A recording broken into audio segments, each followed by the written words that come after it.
intimamente associado com o sistema nervoso central. Os dois, eles trabalham junto, comandando as modificações necessárias para o nosso corpo, controlando as reações físicas, o equilíbrio. O sistema endócrino depende do sistema nervoso e o sistema nervoso depende do sistema endócrino. Então é uma relação bem íntima. Em parceria, eles recebem e analisam os estímulos externos. Como a gente capta esses estímulos externos? Através da visão, do tato, do olfato. E aí isso vai para o sistema nervoso, o sistema endócrino desencadeia lá suas funções, enfim. Então, estímulos externos e internos. E eles juntos vão elaborar uma proposta para cada situação dependente e específica. Um bom exemplo que eu gosto de trazer é a montanha-russa. Aí a gente tem 4 estágios ali. Em primeiro lugar, você está lá, na fila, ansioso, montanha-russa, chegando a minha vez.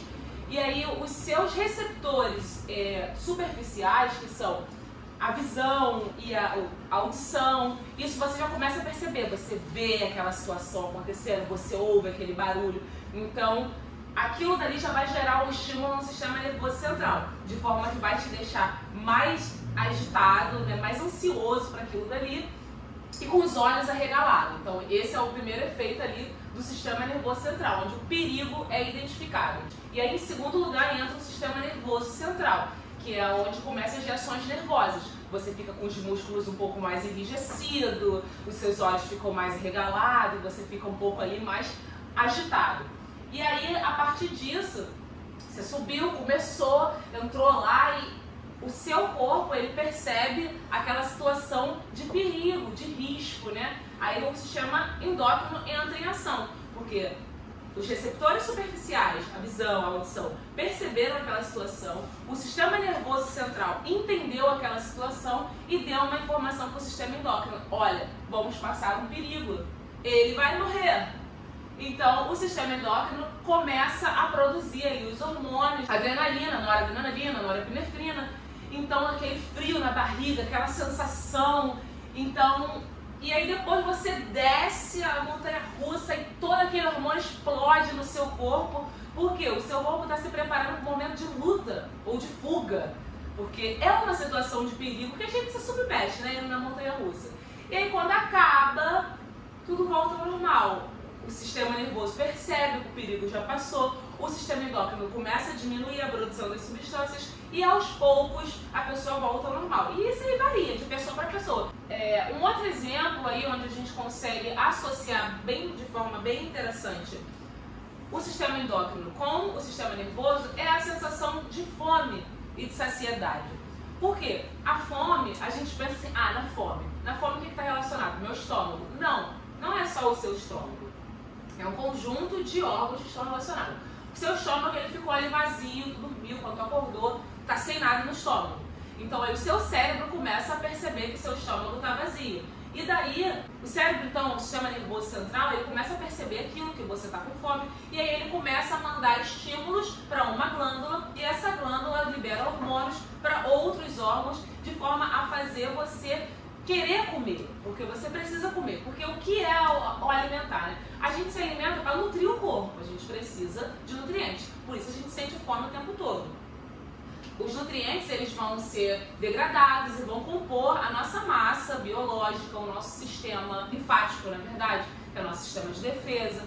Então, quando há uma diminuição no organismo dessa quantidade de nutrientes, principalmente da glicose no sangue, aí os hormônios começam a ser produzidos, e isso gera um estímulo no sistema nervoso central, e o sistema nervoso central te dá a sensação de fome. Mas primeiro o hormônio é produzido. E aí depois, no caso, o hormônio glucagon, ele vai ser produzido. Se ele começou a ser produzido é porque, tá embaixo concentrações dos nutrientes no corpo desse cara aí. Então não necessariamente vai baixar a concentração dos nutrientes para que você comece a sentir fome. Não vai deixar chegar ali a zero, meu Deus, ele está desnutrido, agora vamos sentir fome. Não, começou a baixar um pouquinho, chegou a níveis baixos, a gente já começa a sentir fome. Então às vezes, mesmo quando nem está tão baixo assim, ainda assim a gente quer comer, quer um docinho, olha com uma coisa lá bonita, e isso atrai, porque o sistema nervoso, os receptores externos visualizam aquele alimento, mandam aquela informação para o sistema nervoso manda essa informação para o sistema endócrino, e aí junto eles fazem com que você queira comer aquele alimento.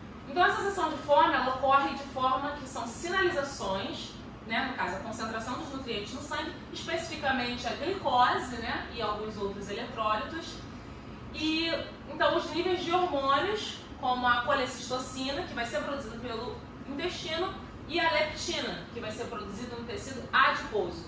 Esses hormônios é que vão ser produzidos primeiros, vão para o cérebro, informam o cérebro que você está com uma baixa quantidade de nutrientes no sangue. O cérebro então entra no sistema nervoso central e manda, e aí direciona uma glândula principal para produzir hormônios para outra glândula para dizer para você que está com fome. A gente tem lá o nosso cérebro, né, o encéfalo, e aí quando os teores de nutrientes estão baixos na corrente sanguínea, começa a produção do glucagon, que ele vai ser produzido do fígado.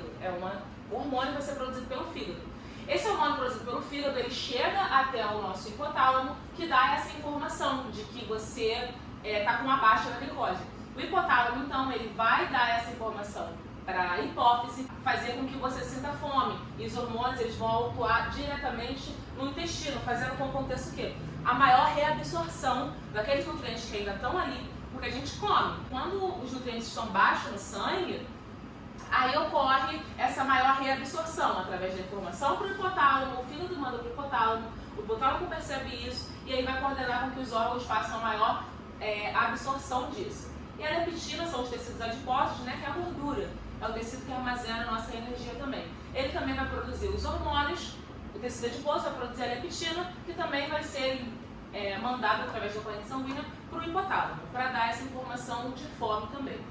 Então aqui a gente é mais um exemplo da integração entre o sistema nervoso central e o sistema endócrino, para que a gente possa perceber que eles não são um sistema independente. Outro exemplo também do sistema nervoso associado ao sistema endócrino é a puberdade, né? O que é a puberdade? A transição entre a infância e a vida adulta. A puberdade ela ocorre então através de transformações físicas e psíquicas complexas. Então, o sistema nervoso ele vai fazendo, vai coordenando ali o crescimento, o desenvolvimento daquele ser. E aí o sistema endócrino também vai produzir o hormônio do crescimento.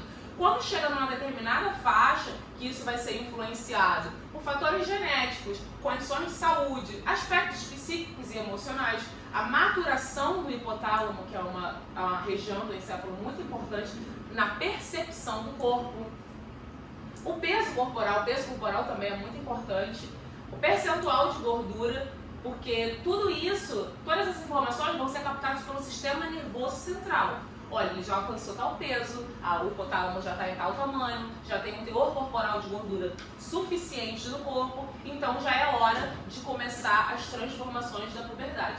Além disso, fatores geográficos e exposição à luz. A questão da exposição à luz é bem interessante também. Eu vi um artigo onde eles fizeram uns ensaios com roedores. E em roedores que tiveram grande exposição à luz, um aumento da melatonina, eles tiveram um retardo na sua puberdade, na sua maturidade sexual, né? Que a puberdade é isso, a maturidade sexual. Enquanto os outros roedores que não tiveram exposição à luz e tiveram uma menor taxa de produção de melatonina, eles alcançaram a puberdade de forma mais precoce. Então, até a exposição à luz vai influenciar isso. Então, a puberdade ela vai ser o sistema nervoso central percebendo o que está acontecendo no corpo, percebendo as condições daquele corpo, em quais níveis ele chegou, mandando informações para o sistema endócrino começar a produzir os hormônios, né? Que aí vai entrar os hormônios sexuais, no menino a testosterona, na menina o estrogênio, os ovários, o desenvolvimento dos ovários, dos testículos. Então, novamente, a gente consegue observar a integração entre o sistema nervoso central e o sistema endócrino. Mas enfim, agora falando do sistema endócrino propriamente dito, quais são as suas atribuições, né? Agora focando só no sistema endócrino.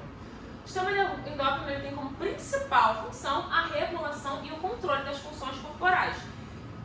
Quais controles, quais funções corporais? Crescimento dos tecidos, o equilíbrio hídrico do corpo, a reprodução e o metabolismo de carboidrato. Crescimento de tecido, como por exemplo, o crescimento ósseo.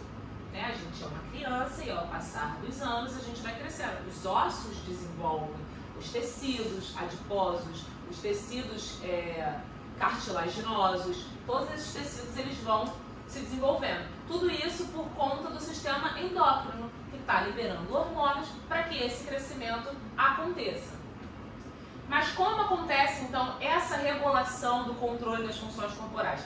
Essa regulação acontece através de glândulas endócrinas. E aí eu quero separar aqui para vocês, né, a questão do endócrina e exócrina, porque isso é muito importante de saber. A glândula endócrina, gente, quando a gente ouvir a palavra endo, quer dizer o quê? Dentro. Exo é fora. Dentro da onde, professora? Corrente sanguínea. Fora da onde? Fora da corrente sanguínea. Então percebam que não é fora do corpo, tá? Porque, por exemplo, a gente tem glândulas aí que elas fazem produção de substâncias que são liberadas de forma externa, né? Que, por exemplo, as glândulas sudoríparas, a gente sua para fora do corpo, a gente não sua para dentro. Mas não confunda, o exócrina quer dizer que é fora da corrente sanguínea. Pode ser fora do corpo ou não. Um exemplo de glândula que é endócrina, ela libera hormônios que joga na corrente sanguínea e ao mesmo tempo ela é uma glândula exócrina, o pâncreas. O pâncreas ele vai ser uma glândula endócrina quando ele produz a insulina para informações de que você está satisfeito, está saciado, tem glicose, tem nutrientes no sangue. Mas ele vai ser uma glândula exócrina quando ele produz suco pancreático e libera onde? Dentro do estômago. Endócrina, dentro da corrente sanguínea. Exócrina, fora da corrente sanguínea. Não necessariamente fora do corpo. Dentro do estômago, é fora da corrente sanguínea. Então, essa regulação do sistema endócrino, o nome diz endócrino, as glândulas sempre vão produzir substâncias químicas que vão para o nosso sangue, a corrente sanguínea. Essas substâncias são denominadas hormônios. Hormônios nada mais são que substâncias químicas específicas que serão produzidas e elas terão um direcionamento. Eles têm receptores específicos em cada célula. Então, na proteína de membrana, né, ela vai ter receptores específicos onde o hormônio ele vai conseguir atuar exatamente nesses receptores. Então, o hormônio ele não vai atuar em células que não possuam os receptores específicos para aquele hormônio, ok? Então, hormônios são substâncias químicas, essas substâncias químicas são produzidas em glândulas endócrinas que vão jogar dentro da corrente sanguínea.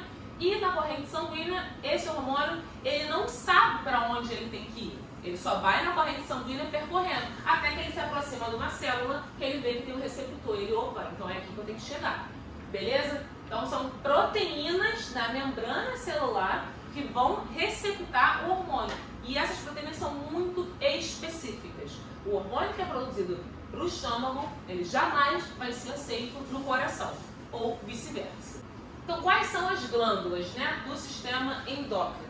Hipotálamo, hipófise, tireoide, suprarrenais, pâncreas, gônada e a glândula pineal. O hipotálamo, propriamente dito, ele não é bem considerado uma glândula. Ele é uma parte do encéfalo, uma parte do cérebro, que ele coordena a hipófise. A hipófise, por sua vez, é sim uma glândula, a glândula mestra. Então aqui a gente tem a imagem, né, do corpo humano, onde a gente consegue ver todas essas glândulas aí. Aqui no encéfalo a gente vai ter então o hipotálamo, aqui em amarelo, em vermelhinho vai ser a hipófise, que é uma glândula bem pequenininha, tá, gente? A hipófise ela tem o tamanho de uma ervilha e é a glândula mestra do nosso corpo. É a hipófise, é assim, o hipotálamo ele produz substâncias e manda para a hipófise. Só, o hipotálamo só fala com a hipófise, com mais nada do resto do corpo. Então o hipotálamo produz substâncias e manda para a hipófise. A hipófise, então, é que vai produzir os hormônios que vai coordenar todas as outras glândulas. Então, a hipófise, ela controla o tireoide, a hipófise controla os suprarrenais, a hipófise controla o pâncreas, a hipófise controla as gônadas e a hipófise controla a glândula pineal. Então, a hipófise é considerada a glândula mestra. Então, aqui a gente pode ver, né? O hipotálamo em amarelo, a hipófise em vermelho, as suprarrenais ficam onde? Acima dos rins, suprarrenais. Quando a gente tem uma doença renal, isso está falando, fazendo referência ao rim. Então, suprarrenais são glândulas que ficam acima do rim. Pâncreas, as gônadas, né, na mulher vai ser o ovário, nos homens vai ser o testículo. E a glândula pineal, uma glândula também bem pequenininha, que fica bem no centro aqui do nosso cérebro, na parte frontal aqui, mas um pouco mais para trás. A glândula pineal ela é bem interessante. Começando pelo hipotálamo, né? O hipotálamo, como eu falei, é a parte do encéfalo. O encéfalo é aquela palavrinha bonita para falar cérebro. Então vamos nos acostumar, porque na prova não vai estar escrito cérebro, vai estar escrito encéfalo, diencéfalo, a parte dianteira do encéfalo, mesocéfalo, que é a parte mediana do encéfalo. Então vamos falar a palavra adequada que vai cair nas provas, né? Encéfalo. Então, o hipotálamo ele é uma região ali do encéfalo e ele faz a interface entre o sistema nervoso central e o sistema endócrino. Então, ele que vai perceber muitas coisas do sistema nervoso central. O sistema nervoso central é o que, galera? São os receptores que a gente tem, né, no corpo. O sistema nervoso central ele vai ser formado pelo hipotálamo, o encéfalo, propriamente dito, e a nossa medula espinhal. Então, a nossa coluna vertebral ali, a medula espinhal, corre um líquido ali que interpassa ela. Essa medula espinhal, ela vai ser uma parte importante do sistema nervoso central. E aí ela vai comunicar com o hipotálamo. A gente consegue até visualizar aqui, né, subindo a medula espinhal até o hipotálamo. No caso, o encéfalo, completamente, ele, na sua amplitude, ele vai estar envolvido aí no sistema nervoso central. Já no sistema endócrino, apenas o hipotálamo. Então ele vai ser essa interface, perceber as informações do sistema nervoso central e mandar informações para a hipófise de forma que ela coordene os outros órgãos na produção daqueles hormônios específicos. E aí a gente tem essa tabelinha aqui, que essa tabela ela traz informações, né, sobre os hormônios que o hipotálamo produz, os hormônios que a hipófise vai produzir a partir dessa informação do hipotálamo e as ações de cada um desses hormônios. Temos o GnRH, hormônio liberador da gonotrofina. Esse hormônio é produzido pelo hipotálamo. O hipotálamo joga esse hormônio na hipófise. E aí a hipófise vai produzir o FSH e o LH. O hormônio folículo estimulante e o hormônio luteinizante. Esses hormônios vão ter ações sobre os testículos e os ovários. TRH, hormônio liberador da tireotrofina. Tireoide. Então, ó, vamos fazer a associação aí. Aqui também GnH, gônada. TRH, tireoide, hormônio. Que a sigla é no inglês, tá? Mas a gente consegue forçar em nosso cérebro visualizar essa relação. Então, o hipotálamo vai produzir o TRH, que vai ser liberado na hipófise. A hipófise, por sua vez, vai produzir o TSH. Esse TSH é que vai para a tireoide e vai dizer se ela tem que produzir mais ou menos dos hormônios que ela deve produzir.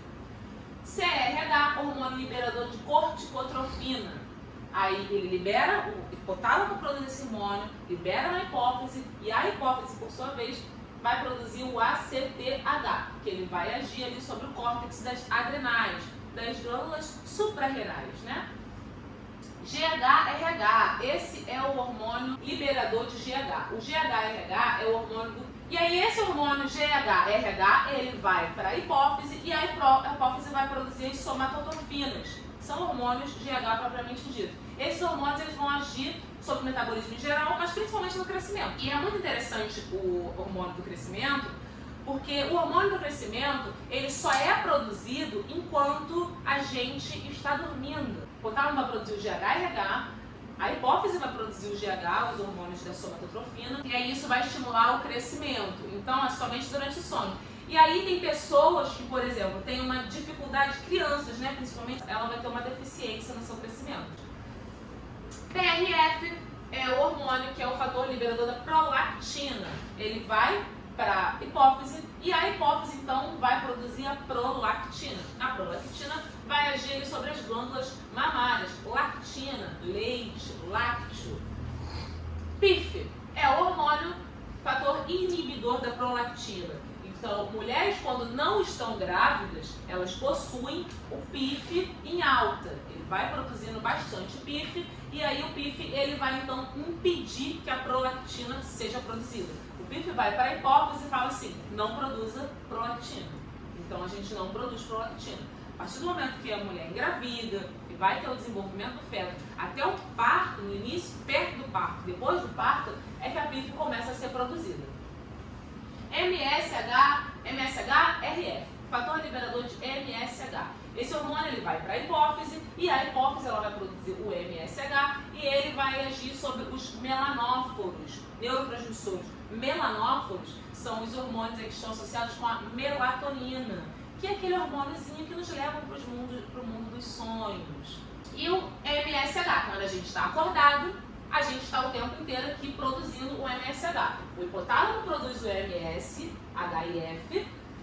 e joga para a hipófise. E a hipófise não produz o MSH, porque o MSH, ela não coordena, né, não manda a produção de MSH para a glândula pineal. Porque tem luz, a gente está acordado, então a gente não pode dormir, não tem que entrar em sono, não tem que cair no sono.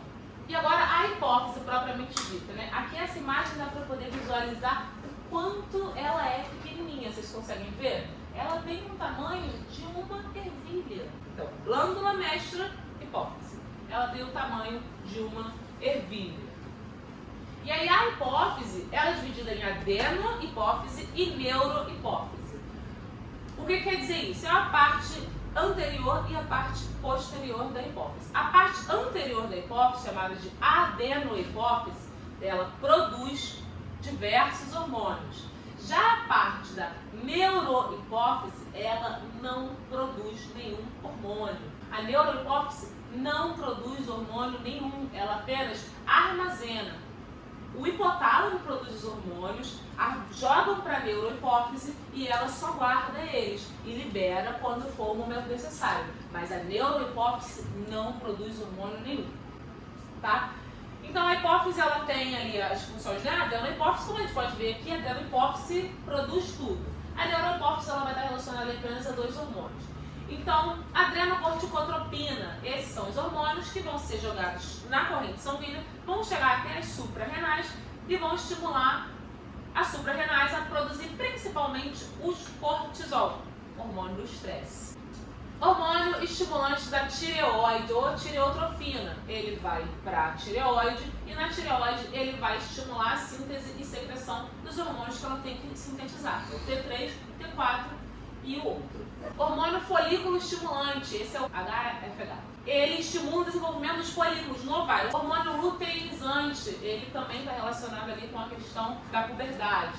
Ele, em conjunto com o hormônio folículo estimulante, eles vão produzir o crescimento e a função das gônadas, os ovários e os testículos. Prolactina é o hormônio que vai atuar na produção do leite através das glândulas mamárias. Então aqui, ó, as glândulas mamárias é outro exemplo de glândula exócrina. Porque a glândula mamária é uma glândula, ok? Mas o que ela produz, que é a lactina, o leite, não vai para a corrente sanguínea. E aí a gente tem esses aqui, esses dois, são os hormônios armazenados. Então, armazenamento. Neurohipófise é só armazenamento. Então, ela vai armazenar o quê? O hormônio antidiurético, também chamado de vasopressina ou ADH. Então, o hormônio antidiurético, ele é aquele hormônio, gente, que ele diz pro nosso, que ele informa para os nossos rins que a gente está ou não está hidratado. Então, ele vai estimular a reabsorção de água. Quando a gente bebe pouca água, o ADH, ele é produzido em altas concentrações. E aí, isso diz para os nossos rins o quê? Reabsorva mais essa água, porque o indivíduo aqui está desidratado. E aí, quando a gente vai fazer xixi, sai aquele xixi amarelão, fedorentíssimo, porque não tem água, ele não está diluído. Quando a gente está bem hidratado, o que acontece? O ADH não é produzido. O que acontece? O álcool, ele dá uma falsa informação para o hipotálamo de que você está com bastante água no corpo. O álcool engana o seu cérebro de que você está muito hidratado. Então, já que você está hidratado, você não precisa reabsorver a água. Está cheio de água aqui? Então libera. Libera bastante água. E a gente vai no banheiro toda hora, faz aquele xixi bem diluído, e faz xixi dessa, e vai de 5 em 5 minutos, 10 minutos no banheiro. Porque o álcool dá essa falsa informação de que você está hidratado. No dia seguinte, o efeito do álcool passa, o que o cérebro percebe? maldito, ele não estava hidratado. Eu deveria ter guardado aquela água. E agora estamos desidratados. Faltava para o cérebro, faltava para o corpo, faltava para tudo. E aí você fica com tremores, e aí você fica com dor de cabeça. É a famosa ressaca. Então a ressaca tem tudo a ver com a desidratação. O ressecamento. Por que a gente fica com ressaca? Porque você está ressecado. Porque o álcool enganou o seu cérebro que você estava hidratado. Já que você está hidratado, não preciso produzir o ADH, ou a vasopressina. Então, se eu não preciso produzir isso, rim, pode liberar. Joga essa água fora. Porque ele está bem hidratado, não precisa. Mas aí no dia seguinte você descobre que está desidratado. O cérebro percebe que você estava desidratado. E temos a ocitocina. A ocitocina, gente, ela também é armazenada na hipófise, na neurohipófise. Lembra disso, a neurohipófise só armazena. A ocitocina, eu coloquei ali aquele emoji bonitinho, que é o hormônio do amor. O hormônio quando a gente está apaixonado. É aquele hormônio quando a gente está... quando a gente tem empatia pelo próximo. Por exemplo, mulheres puérperes, né, que são as mulheres que acabaram de parir, o hormônio ocitocina explode. Então aquela mulher, ela está na paz, ela está tranquila, ela está amando muito aquele serzinho pequenininho que está no colo dela. Então você pode tentar discutir com uma mulher que acabou de parir. Ela não vai discutir com você, porque a ocitocina dela está em alta, ela está cheia de amor para dar, ela só quer paz, não quer guerra com ninguém. Então a ocitocina, ela está relacionada com o parto, anota isso. A mulher que ela está prestes a parir, o que vai estar em alta nela? A ocitocina, porque a ocitocina vai estimular as contrações do útero para expulsar aquele bebê. Quando expulsar aquele bebê, aquela ocitocina em alta no corpo da mulher, vai fazer ela ter amor.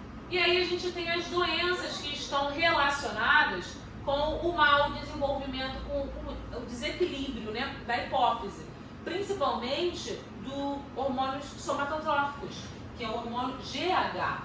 O GH, o hormônio do crescimento, ele vai ser produzido quando? Até o final da puberdade.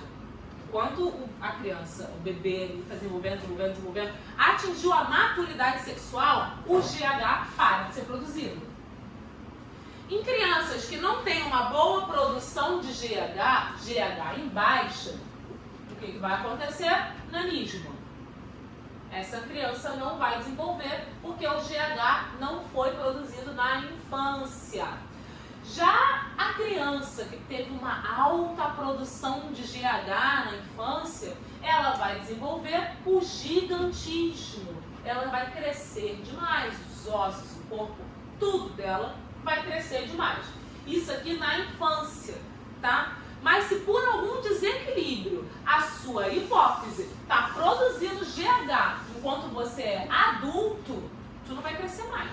Já cresceu, aí tu parou. Mas sim que vai crescer as extremidades do seu corpo.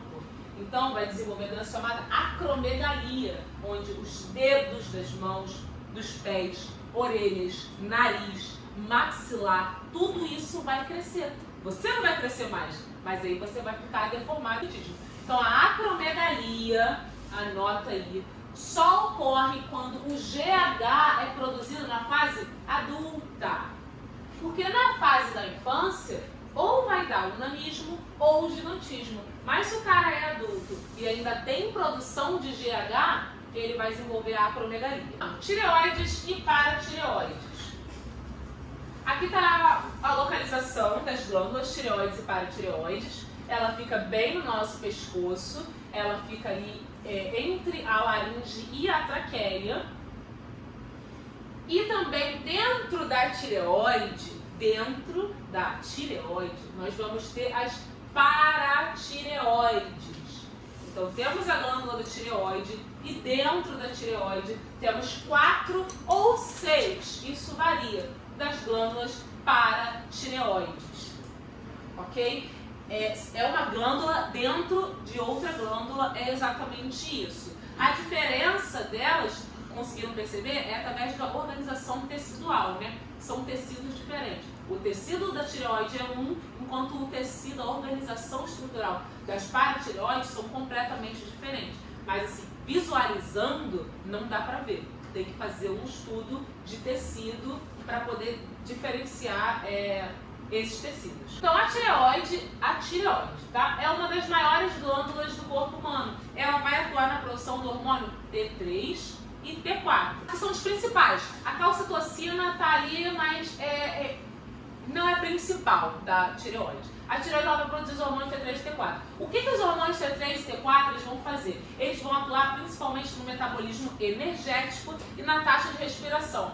Gente, pensou em metabolismo energético? Onde a gente obtém energia no nosso corpo? Mas dentro das células, qual a estrutura celular que está diretamente relacionada com a obtenção de energia? Mitocôndria. Então, a gente pensou em metabolismo energético, por quê? A energia, o alimento que a gente ingere, a gente olha lá uma maçã desse tamanho, bota pra dentro. Tu mastiga, na boca ela já deu uma diminuída. Foi pro estômago, ali ela sofreu os efeitos do ácido e ela deu uma diminuída. Foi pro intestino, fragmentou mais ainda. Aquele microfragmento ele vai ser absorvido pelas velocidades estomacais que vão chegar na corrente sanguínea.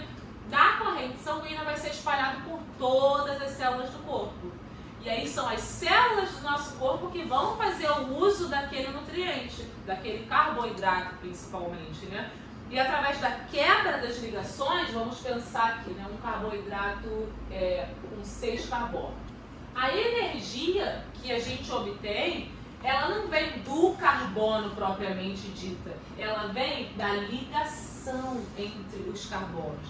Então é a quebra dessa ligação que vai gerar a energia. Então, tanto que a gente come aí o alimento, né, aquela glicose, aquela cadeia carbônica, aquele bolo, aquele pão, aquele carboidrato maneiro que tu come aquilo dali, ele vai para o intestino, do intestino vira uma molécula menor, essa molécula menor vai para dentro das células, na mitocôndria ela vai ser quebrada e a energia vai sair da ligação. E o carbono vai para onde? Aqui a gente soltando carbono o tempo todo. Isso aqui que a gente está soltando é o processo, o resto que o nosso corpo não usa. O carbono, propriamente dito, a gente não vai usar para obtenção de energia. Então a gente libera aqui em forma de CO2. Ó. O tempo todo eu estou aqui soltando gás carbônico. Mas dessa molécula, então, eu obtive a energia das ligações. E essa obtenção de energia acontece na mitocôndria. Então, a obtenção de energia do nosso corpo, ela ocorre sempre na mitocôndria. E as tireoides, os hormônios produzidos pela tireoide, eles vão atuar principalmente na mitocôndria, nessa obtenção de energia. E aí a gente vai desenvolver, se a tireoide ela estiver desregulada, é onde vai produzir o hipertireoidismo. Hiper quer dizer o quê? Alta produção. Hiper, muito, dá para associar. Alta produção dos hormônios T3 e T4. Então a pessoa vai ter um metabolismo energético acelerado, muito acelerado. Essa pessoa vai ser aquela pessoa que come, não engorda. Essa pessoa vai ser uma pessoa muito estressada. Essa pessoa vai ter geralmente os olhos mais arregalados e pode desenvolver o bócio, que é o aumento da tireoide, porque ela está produzindo muito hormônio. Então essa pessoa, por mais que ela coma, ela não consiga engordar. E por outro lado, temos a hipotireoidismo, que é uma pequena produção. Em vez de produzir em condições normais, a tireoide produz muito pouco desse hormônio. Então o metabolismo energético ele fica mais lento. Então por mais que a pessoa coma só um pouquinho, ela vai engordar. Porque o hormônio vai ter pouco hormônio, então tudo aquilo dali, em vez de gastar em forma de energia, vai ser armazenado em forma de tecido adiposo. Então a pessoa engorda e aí a tireoide ela vai diminuir, vai ficar pequenininha por causa dessa questão da produção. Então a tireoide ela vai produzir o T3 e T4 e a calcitonina. T3 e T4 relacionado diretamente com o metabolismo energético. Pensou em metabolismo energético? Pensou em mitocôndria, célula dentro da célula mitocôndria. E a calcitonina. A calcitonina ela tem o objetivo de regular os níveis de cálcio no sangue. Se tiver muito cálcio no sangue, a calcitonina começa a ser produzida para dar uma equilibrada naquilo dali. Beleza? Tireoide. Agora as paratireoides. As paratireoides, também chamadas de parótidas, ou outros nomes assim, similares também, elas vão produzir o paratormônio. O paratormônio ele já vai estimular a reabsorção de cálcio no intestino, nos ossos e também diminuir a eliminação de cálcio pelos rins. Ele vai aumentar a concentração de cálcio plasmático, ou seja, ele vai produzir mais, aumentar a concentração de cálcio no sangue. E em contrapartida vai reduzir o fosfato também. Aqui a gente entende melhor a diferença entre paratormônio e a calcitonina, porque isso gera uma dúvida. Porque, pô, peraí, professora, a calcitonina, ela equilibra o hormônio de cálcio, mas o paratormônio também equilibra o cálcio? Eu não estou entendendo. Vamos entender melhor. O paratormônio é produzido pelas paratireoides. A calcitonina é produzida pela tireoide. Os paratormônios, eles vão estimular os ossos a liberarem cálcio no sangue. Então, os níveis de cálcio estão baixos, os paratormônios começam a jogar mais cálcio no sangue. Da onde vai tirar esse cálcio? Qual é o nosso tecido mais calcificado? O tecido ósseo, é onde tem a maior concentração de cálcio. Então, se o cálcio estiver baixo no seu sangue, se você tiver uma baixa ingestão de cálcio, os paratormônios vão buscar esse cálcio da onde? Da sua estrutura óssea. Então, é por isso que a gente precisa ter uma alimentação equilibrada. E aí, pessoas idosas precisam fazer uma reposição de cálcio, porque por muitas vezes elas não têm uma alimentação tão adequada quanto deveriam, então elas não têm tanto armazenamento de cálcio nos ossos. Pelo contrário, o corpo precisa de cálcio. Vai tirar o cálcio de onde? Tira dos ossos. E aí a pessoa fica com osteoporose, fica fraca, os ossos eles ficam descalcificados, ficam mais fragilizados. Então, essa questão da osteoporose está relacionada com os paratormônio em alta produção. Então, vai tirar os cálcios da estrutura óssea. Então, ele vai estimular o osso, vai tirar do osso e vai jogar no sangue. Vai fazer com que os rins excretem menor quantidade de cálcio, ou seja, absorção de cálcio pelos rins. Estimular o trato digestivo também a absorver mais cálcio. E fazer com que os rins ativem as vitaminas D, que vão permitir que o trato digestivo absorva mais cálcio. Então, os paratormônios vão tentar buscar cálcio da alimentação. Em primeiro lugar, ele vai tentar buscar lá no teu intestino, ele vai buscar lá na tua urina, vai tentar evitar aquilo dali. Mas se você não tem uma boa ingestão de cálcio, não vai ter como ele tirar dali da absorção dos alimentos. Ele vai tirar da onde? Da fonte que tem, que é dos ossos. Já a calcitonina, que é produzida pelas células da tireoide, ela vai reduzir o nível de cálcio no sangue. Então perceba que são hormônios antagônicos. O paratormônio, ele estimula a produção de cálcio no sangue, enquanto a calcitonina diminui a quantidade de cálcio no sangue. E aqui a gente tem a diferença, né, entre o hipertireoidismo e o hipotireoidismo. No hipo, né, abaixo, hipo é baixo, a gente vai ter uma pessoa com o cabelo mais ressecado, essa pessoa vai estar altamente irritada, ela vai ser muito fácil de se irritar. Essa pessoa também ela vai ser uma pessoa muito cansada, ela vai ter uma pele seca e áspera, além de ser bem magra, embora ela coma bastante. E isso vai gerar então a diminuição da tireoide, porque ela está produzindo pouco hormônios. Já no hipertireoidismo, no caso ali ela armazena bastante energia, né? Como eu falei. O hipo quer dizer que a tireoide não está produzindo hormônio suficiente para manter o metabolismo energético. Então, tudo que essa pessoa come, por mais que ela coma pouco, ela ganha peso. Porque em vez de usar aqueles nutrientes para metabolizar e gastar energia, ela armazena. Já no hipertireoidismo, a pessoa come feito uma draga e não engorda, porque o metabolismo dela é muito acelerado. E aí ela vai ter perda de peso, ela vai ficar com esses olhos arregalados, ela vai suar bastante e pode desenvolver o bócio, que é esse inchaço na tireoide devido ao aumento dela, tá? Uma outra doença que está relacionada com a tireoide é o creatinismo.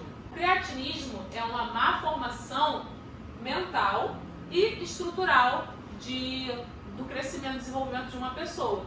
Ele está diretamente relacionado com a tireoide, com a produção também de calcitonina, né? Porque ele não vai ter essa boa calcificação óssea, não vai ter um bom desenvolvimento do encéfalo, então a criança, aquele ser, ele vai ter o creatinismo, que é basicamente um retardo mental associado a um mau desenvolvimento. Suprarrenais. As suprarrenais são as glândulas, como eu falei para vocês, que se localizam acima dos rins. A função dessas glândulas é a produção de hormônios, claro, são glândulas do sistema endócrino. Esses hormônios eles vão participar da regulação dos níveis de sódio, potássio e água, além da regulação também do metabolismo de carboidrato e na resposta de situações de estresse. No metabolismo de carboidrato também, por quê? Quando ela é estimulada, você está em uma situação de estresse, as suprarrenais vão começar a produzir os adrenocorticoides, que são os hormônios que vão te deixar ali preparado para aquela situação. Então, o que vai acontecer? Você está preparado para fugir ou para lutar. Então, dessa forma, o metabolismo dos carboidratos que ocorre na mitocôndria, ele vai ser acelerado e vai ser direcionado. Vai ser direcionado para onde? Para os músculos. Então, está aí o metabolismo dos carboidratos. Os hormônios que as suprarrenais produzem: aldosterona, cortisol, adrenalina e noradrenalina. Onde os mais relevantes para essa glândula é a adrenalina e a noradrenalina, né? Que vai atuar como mecanismo de defesa. São hormônios que se mantiveram ao longo da evolução porque nos protegiam. Imagina o cara lá, o homem das cavernas, ele chega no momento, ele se depara com uma onça pintada. E aí pronto, os receptores externos do sistema nervoso central perceberam aquilo, o sistema nervoso central mandou essa informação para a hipófise e a hipófise então disse para as suprarrenais: produza adrenalina e noradrenalina. E aí é aquele 1 segundo em que o cara para e pensa: e aí, eu corro ou eu luto?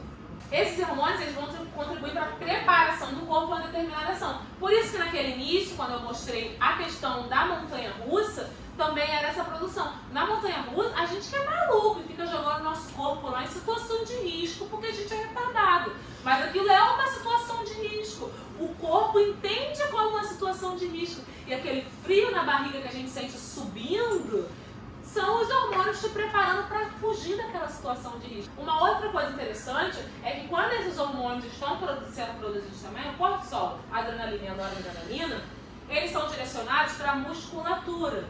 Então, seja quando tu tá lá comendo na boa, o cara vem de estresse, tu levanta, tu já te enrijece, teus músculos todos já se preparam para socar ele.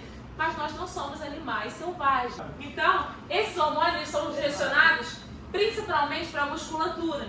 Tanto que quando você fica estressado nessa situação, o cara foi lá, discutiu com você estava comendo, você ficou estressado, você perde a fome.